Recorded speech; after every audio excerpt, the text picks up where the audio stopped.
Hello and welcome to PlayStation Access and a look at the mountain of games promising to keep your console busy over the next year, if we don't spend the next 365 days trying to get out of Elden Ring's tutorial area, that is. And 2022 really has a bit of everything. Cars, kung fu, Kratos, cats.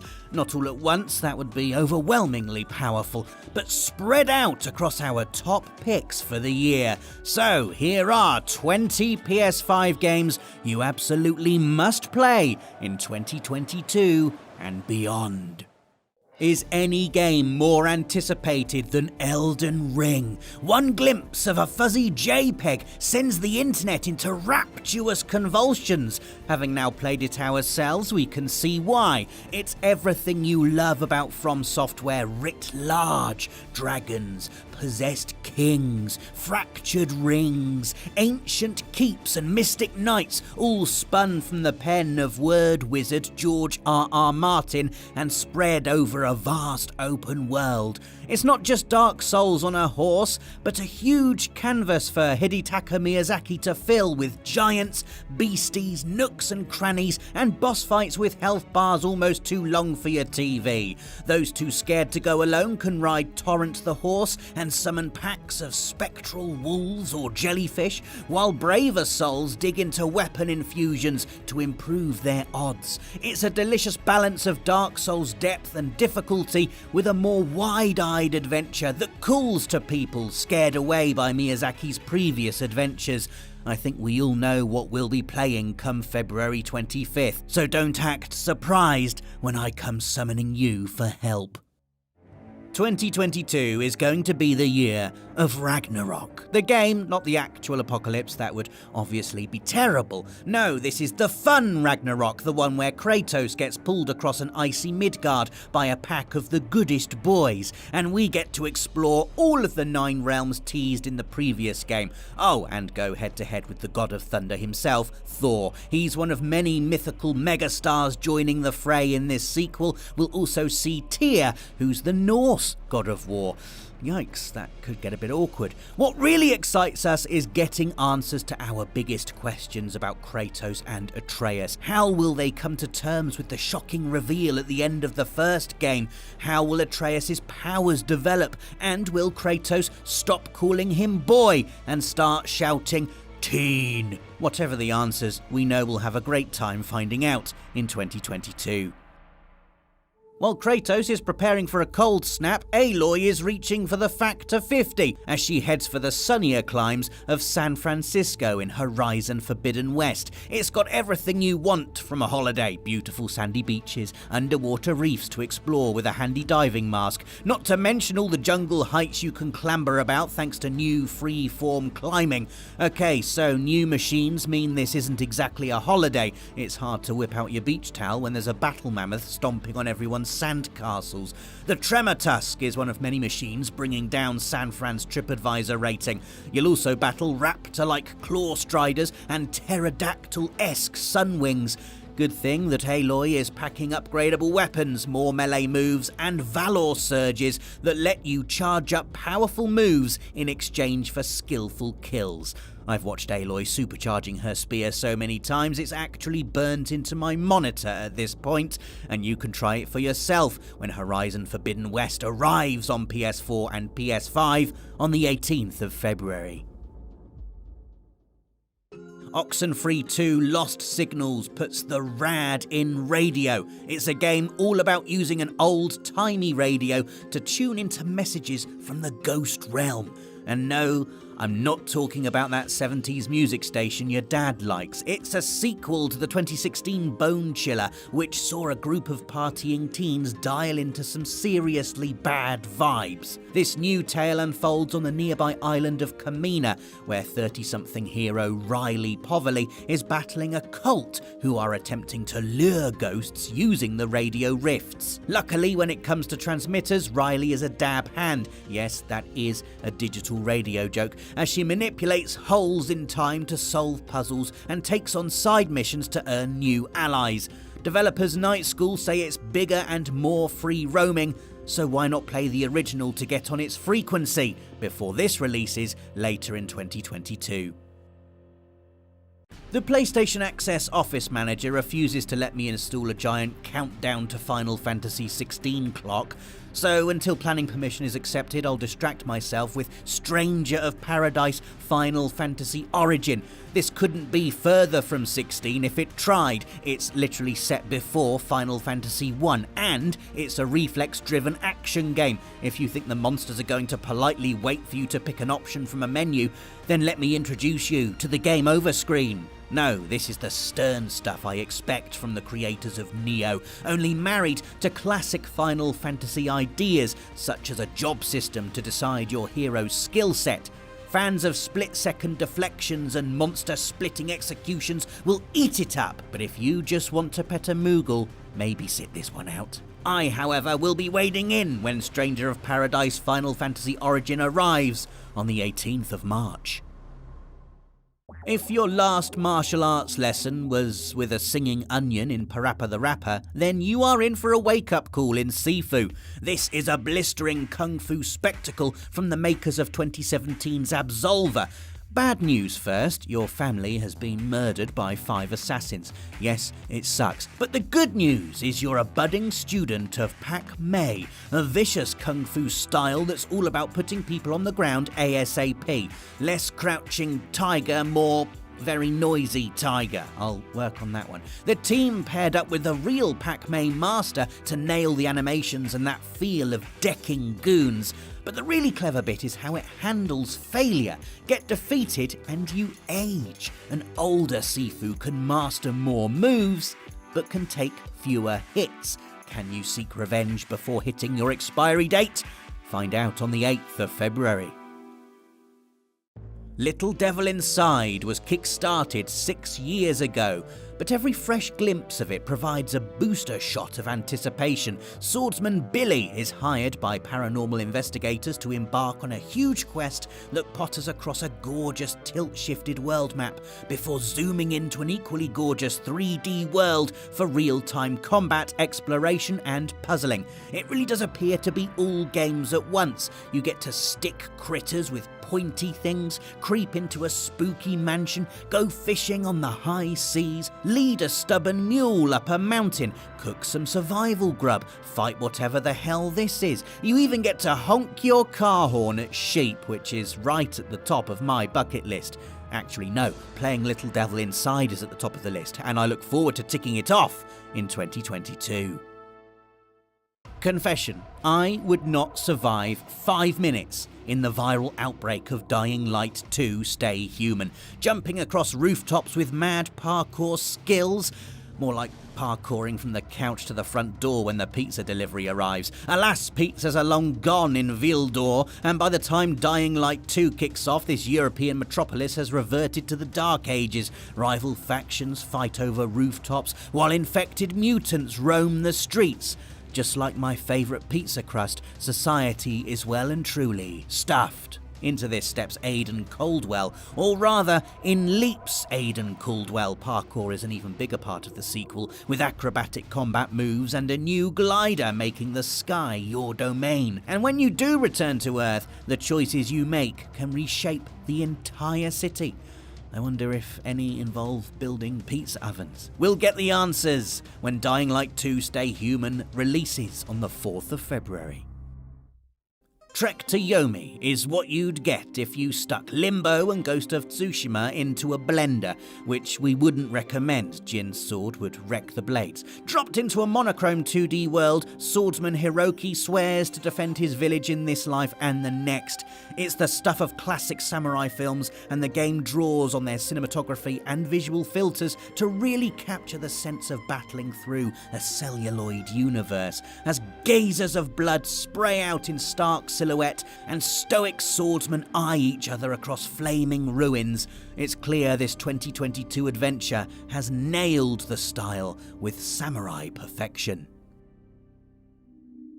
The Callisto Protocol is seen as a spiritual successor to Dead Space, which means two things. One, survival horror fans are in for a brutal 2022, and two, PlayStation Access Dave is going to be involved in some very unhappy streams. Developer Striking Distance is headed up by Dead Space co-creator Glenn Schofield, and you can see the shared DNA. Set on Jupiter's moon Callisto, this drops you into Black Iron Prison. The fact they're locking people up on the other side of the solar system tells you we're dealing with some pretty bad customers. And that's before they start turning into drooling meat monsters.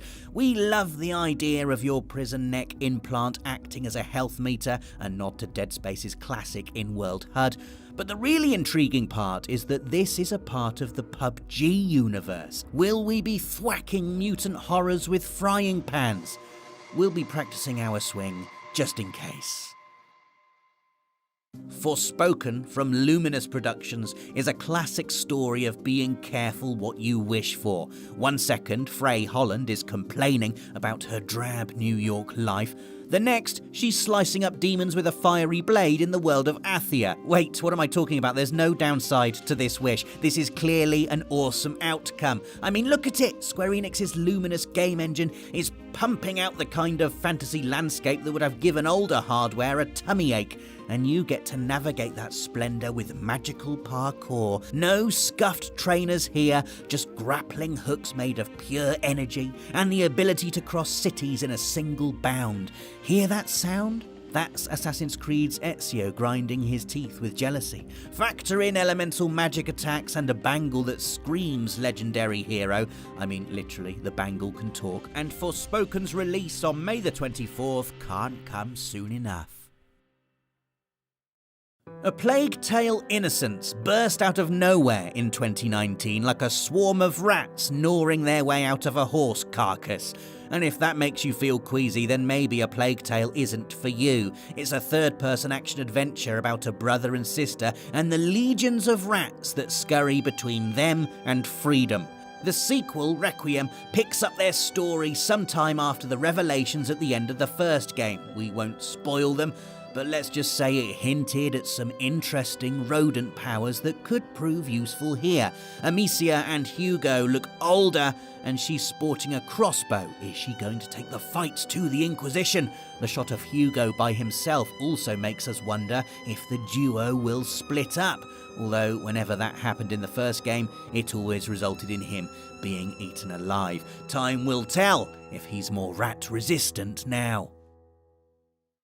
Since the dawn of time, or at least PlayStation 1, man has judged consoles by their ability to render shiny cars. Gran Turismo 7 gives us the shiniest cars of all time, so cutting edge in fact, it includes a car that doesn't even exist yet. Yes, the Porsche Vision Gran Turismo is a concept electric race car designed by Porsche just for this game. But while developers Polyphony Digital have an eye on the future, they aren't forgetting the past. Not only does the game's vast garage tell the story of the last 150 years of automotive design, there's even a World War II Jeep in the mix. GT7 is a love letter to the Gran Turismo series. Shots of tarmac, empty stands, and birds on the starting lights are all nods to the intro movies of older entries, and the game is packed with features pulled from the last 25 years.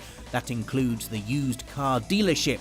Wonder if we can pick up a Porsche VGT for a couple of £100. We'll be looking for that, or the nearest offer, come the 4th of March.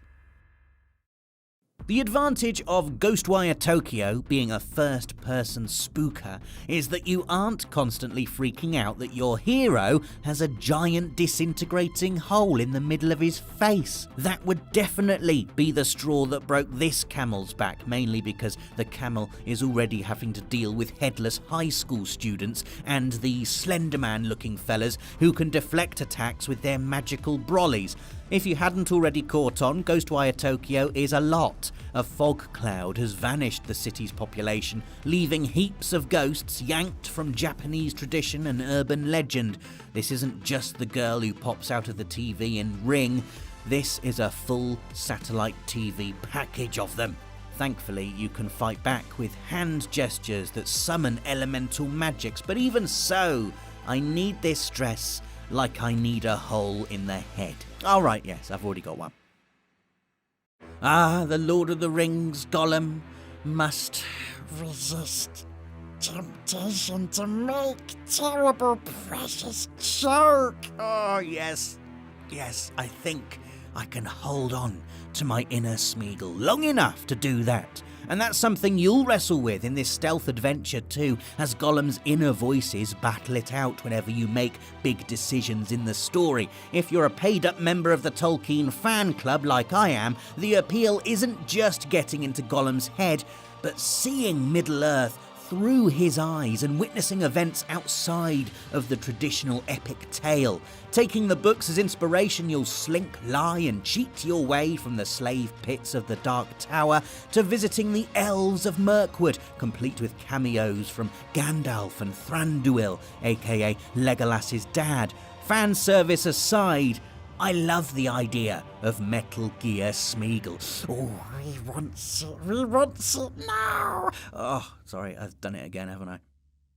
After 3 entries in the Dark Pictures anthology, I'm not sure I've got any screams left in me, but the pitch for The Devil in Me is too good to resist. Like the previous games, Man of Medan, Little Hope and House of Ashes, this is about guiding a group of body bags to be through a house of horrors. Quite literally in this case, you control a documentary film crew invited to a replica of H.H. Holmes' murder castle. For those who don't spend their evenings reading true crime wikis, Holmes is considered one of America's first serial killers after building a hotel designed to enable and disguise his crimes. If only they'd had TripAdvisor in the late 1800s. Well, saying that, they have it now, and that's not stopped this lot from blundering into a murder maze, has it? Will they escape? Find out when the Dark Pictures anthology The Devil in Me releases in 2022. It feels like the LEGO Skywalker saga was announced a long time ago in a galaxy far, far away. But it was only 2019 and Los Angeles is just a 10-hour flight. And besides, building a game this big from tiny bricks is quite a task. Traveller's Tales are including all 9 film episodes, 20 planets to explore and 300 playable minifigs. One of them better be shirtless Kylo Ren or we riot. Honestly, everything about this sounds epic. It's got lightsaber duels, vehicle chases through asteroid fields, plastic parodies of every key movie moment, cover-based blaster wars. You can even ride a Dewback. Though, again, the only back we're interested in is shirtless Kylo Ren. Will our dream come true? The spring release of LEGO Star Wars The Skywalker Saga will have all the answers. I love it when a game does what it says on the tin. Suicide Squad, kill the Justice League. Easy to understand, probably less easy to pull off. After all, it means killing Superman, and on his home turf to boot. Yes, after years in Gotham's grimy alleys, Rocksteady, they of Batman Arkham fame, are heading to the gleaming spires of Metropolis. Just don't expect them to stay standing. Any one of the Suicide Squad is a wrecking ball. Put 4 together and things get really messy. You'll pick from Harley Quinn, Deadshot, Captain Boomerang and King Shark, and play with an AI or co-op squad as you take on action that's described as the Arkham games meets powerful gunplay and presumably shark play. Who needs guns when you've got a gob like that? Kryptonite will be the least of Superman's worries when Suicide Squad Kill the Justice League arrives in 2022. As we near the end of our list, it's time for a narrative adventure all about the end of an era. Goodbye Volcano High casts you as Fang, an 18-year-old dinosaur trying to make sense of their life as their high school graduation approaches. Okay, it's not exactly dealing with a full-on extinction event, but having to write something witty in someone's yearbook can be just as scary. With recognisable human problems swirling in the head of a non-human protagonist, this brings to mind the drama of Night in the Woods and will appeal to anyone hooked on the teenage angst of Life is Strange. Prepare to hunker down for the end times later in 2022. Before we say goodbye, let's pause for a moment.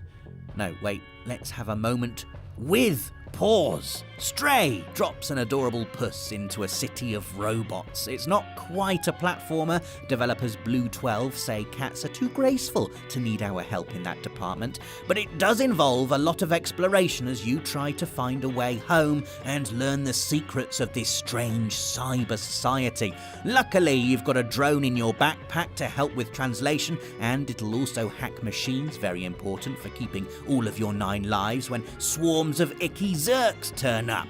Between the gorgeous neon lighting and the adorable cat animations, this is a world we can't wait to stick our nose into. After all, curiosity famously never hurt anyone. Oh wait. Okay, we promise to be extra careful when Stray releases later in 2022. Of course, this is but a glimpse of the games coming to PlayStation consoles in 2022 and beyond. What game has you checking its pre-order status on a daily basis? Let us know your must-play list in the comments. And while you're here, make it your 2022 resolution to subscribe to PlayStation Access if you haven't already done so, and hit the notification bell so you get all the hot gossip on all of these upcoming games. Thanks for watching. We'll see you again soon. PlayStation